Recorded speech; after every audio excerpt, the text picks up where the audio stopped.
Varthaman Durgapur Lok Sabha seat से भाजपा उम्मीदवार दिलीप घोष ने आज बेंगलुरु कांड में बंगाल से गिरफ्तार हुए आतंकी को लेकर ममता सरकार पर जमकर हमला बोला है।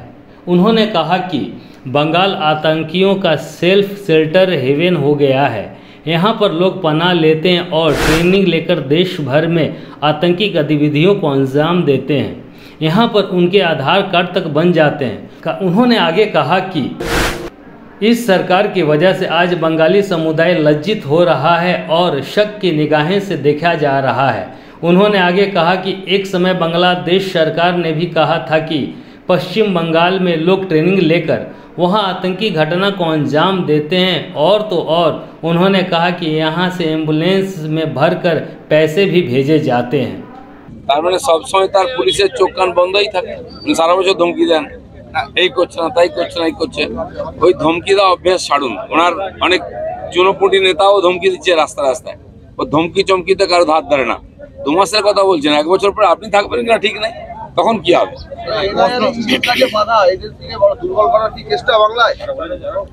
দুর্বল করার চেষ্টা তো প্রথম থেকে আইন পাস করা হচ্ছিল যে এজেন্সি যদি বাংলায় ঢোকে সরকারের অনুমতি নেবে। এটা কি পাকিস্তান না বাংলাদেশ হয়ে গেছে? অনুমতি নিতে হবে সব জায়গায়, যাতে এজেন্সি না ঢোকে। তাহলে এই যে চুরি হচ্ছে বন্ধ হয়ে যাবে। যত চুরি করে সব জেলে চলে যাবে। উনি যত চেষ্টা করুন পারবেন না, জেলে যেতে হবেই।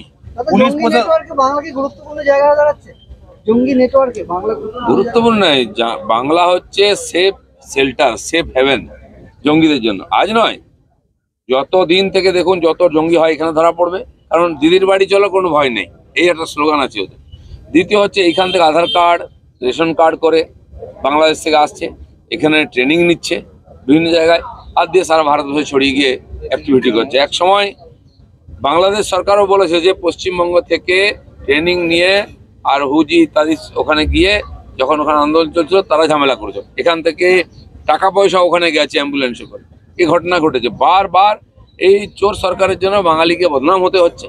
যে রাষ্ট্রবাদী বাঙালি, বিপ্লবী বাঙালি, সে এখন রাষ্ট্রবিরোধী টেররিস্ট বাঙালি, চোর বাঙালি হয়ে গেছে। দাদা যে আগের যে পুলিশের যে হুঁশিয়ারি, সেটাকে নিয়ে কি আগের বেশ কয়েকটা নির্বাচনের পর যেটা দেখা যাচ্ছে পুলিশ নিরপেক্ষ ভূমিকা নিয়েছে, তখনই মুখ্যমন্ত্রী নির্বাচনের পর তাদেরকে গ্যারেজে পাঠিয়েছেন বা অন্য কম গুরুত্বপূর্ণ পদে। বাংলার পুলিশ নিরপেক্ষ ভূমিকা নেবে এটা ভাবাও ভুল। কিছু অফিসার আছেন তারা পরোয়া করেন না, তারা তাদের দায়িত্ব পালন করেন, তাদের জন্য তাদেরকে কষ্ট ভোগ করতে হয়। গতবারেও কয়েকজন অফিসারকে গ্যারেজ করা হয়েছিল, অপমান করা হয়েছিল। তো এবারেও কিছু লোককে করা হবে, যেখানে ওনারা হেরে যাবেন সেটা করবেন। মানে দায়িত্বটা পুলিশ নেবে ওদের জেতাবার জন্য, পাবলিক নাই সঙ্গে। আপনাদের ইমেজ জেতার মতো নাই, তো পুলিশকে দোষ দেন কেন? পুলিশ তার কাজ করছে, আর পুলিশকে ছেড়ে দেওয়া উচিত। তাহলে এই ধরনের ইন্টারন্যাশনাল অ্যাক্টিভিটি বাড়বে। যত এই টেররিস্ট গ্রুপের এখানে লোকেরা দাপিয়ে বেড়াবে। মমতা বন্দ্যোপাধ্যায় বলছেন যে বিজেপির আচরণ এ রাজ্যের প্রতি গণতন্ত্র বিরোধী এবং যুক্তরাষ্ট্রীয় কাঠামো বিরোধী। এ করছে তো বোঝাই যাচ্ছে।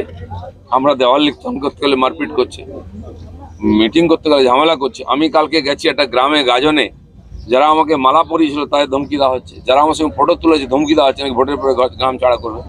তোমরাও তো পশ্চিমবাংলায় থাকবে আর আমরাও থাকবো। ওরকম ভেবো না যে বিজেপি আজকাল ছোট আছে বা সারা জীবন মানুষ তো আপনার অত্যাচার সহ্য করবে। এর জবাব হবেই। রেশন দুর্নীতিতে ইডি চার্জশিট দিয়েছে এবং সেখানে যেটা দেখা যাচ্ছে যে বালুর 350 কোটি টাকার হাওলা নিয়ে দুবাইয়ে পাচার করা হয়েছে ভায়া ফরেস্ট আর বিশ্বজিৎ, এবং 50 কোটির বেশি বাজেয়াপ্ত করা হয়েছে। খালি দুবাই নয়, বাড়ি বাজেয়াপ্ত করা হয়েছে। খালি দুবাই নয়, শারজা নয়, থাইল্যান্ড, মালয়েশিয়া, সিঙ্গাপুর নেতারা প্রায় যায় দেখবেন, সবার টাকা ওখানে আছে। আমার তো মনে হয় ইডির কাছে খাতাও এসে গেছে কার অ্যাকাউন্টে কোথায় কত টাকা আছে, যেটা মাননীয় প্রধানমন্ত্রী বলেছেন 6 জুনের পরে সব হিসাব শুরু হবে।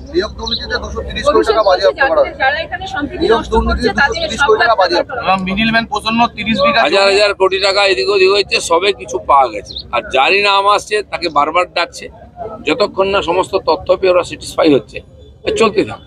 ধূপগুড়িতে অভিষেক বন্দ্যোপাধ্যায় শহর করে বেরিয়ে আসার পরেই তৃণমূলে ভাঙন শুরু হয়েছে।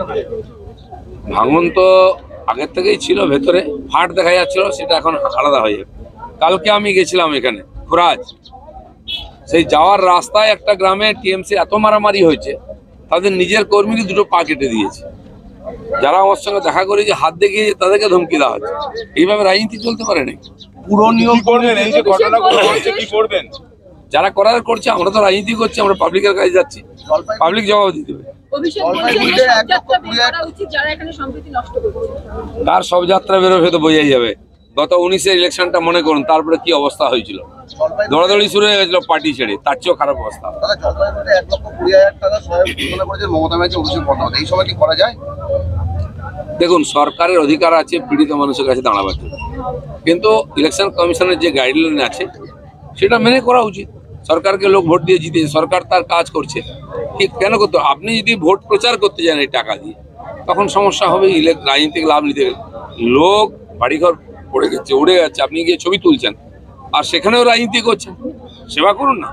ইডির হাতে গ্রেপ্তার হওয়া শিক্ষক নিয়োগ দুর্নীতি মামলায় বয়নশীল, তাকে সিবিআই 8 দিনের হেফাজত নিল। চলতে থাকবে, একবার যে ভেতরে যাবে না, ও চলতে থাকবে যতক্ষণ না পেট থেকে সব বেরোবে, যতক্ষণ না বাকিদের নাম বলবে, কারণ তাদের কাছে তথ্য আছে। ওকে স্বীকার না করা পর্যন্ত ছাড়বে না। সুদীপ ব্যানার্জি নির্বাচনী দপ্তর, সেই নির্বাচনী দপ্তরের সামনে ওই দলেরই কাউন্সিলর তিনি ধর্নায় বসেছেন। দেখুন, যারা ধর্না দেয়, সারা বছর ধর্না দেয়, কোথায় কখন ধর্না দিতে হবে জানেন? নিজেদের পার্টি অফিস, নিজেদের নেতার অফিস সামনে ধর্না দিচ্ছেন। এখন টিএমসি মানে এটাই, এদেরকে পেট ভরতে গিয়ে, এদেরকে সুবিধা দিতে গিয়ে মমতা ব্যানার্জির অবস্থা খারাপ, সরকার হচ্ছে। আজকে বর্ধমান শহরে আমি ঘুরছি, একটা রাস্তা কোথাও দেখান তো ভালো আছে যেখানে আপনি গাড়িতে বসে যেতে পারবেন, বাইক নিয়ে যেতে পারবেন, যখন তখন উল্টে পড়ে যাবেন, গর্ত খানাখন্দ, আর এত নোংরা। একটা ঐতিহ্যশালী শহর, শিক্ষিত মানুষ থাকেন এখানে, তাদের একটু পরিষেবা পাওয়ার অধিকার নেই, কোথাও ঝাড়ু নেই, নোংরা। বাজারগুলো দেখুন একবার ডাস্টবিন হয়ে আছে, কদিন ধরে বাজার চলছে, সকালে তো ড্রেন একটাও জল যায় না, নোংরা, তার মধ্যে বন্ধ হয়ে যায়, দুর্গন্ধ, ঢুকতে পারবেন বাজারে। কেন? মানুষের পরিষেবা পাওয়ার অধিকার নেই। তারা ভোট দিচ্ছে, নির্বাচিত করছে, টাকা যাচ্ছে কোথায়? নিজেদের লোকদেরকে চাকরি দিয়েছেন লক্ষ লক্ষ টাকা নিয়ে, সে পার্টির লোক, সে কাজ করবে কেন? সে তো ফুটানি মেরে আর জয় বাংলা বলে ঘুরে বেড়াচ্ছে, সে তো কাজ করবে না। তো কর্মচারী রাখুন, যাতে মানুষের পরিশ্রম, মানুষের ট্যাক্সের টাকাটা কাজে লাগে। রাস্তা খারাপ, আপনার গাড়ি সমস্যা পড়েছিল কোথাও? সমস্যায় কি? আমি তো গাড়িতে বসতেই পারছি না, ছিটকে পড়ে যাবে অবস্থা। আপনি যান না একটু এদিক ওদিক কথা বলতে, বাইক উল্টে পড়ে যাবে। কোথাও হাঁটার রাস্তা নেই, শহরের মধ্যে হাঁটতে পারবেন না আপনি, ওই কয়েকটা একটা বড় রাস্তা, এছাড়া কোনো রাস্তা নেই, সব ভাঙা, আর ধুলো উঠছে সারাদিন।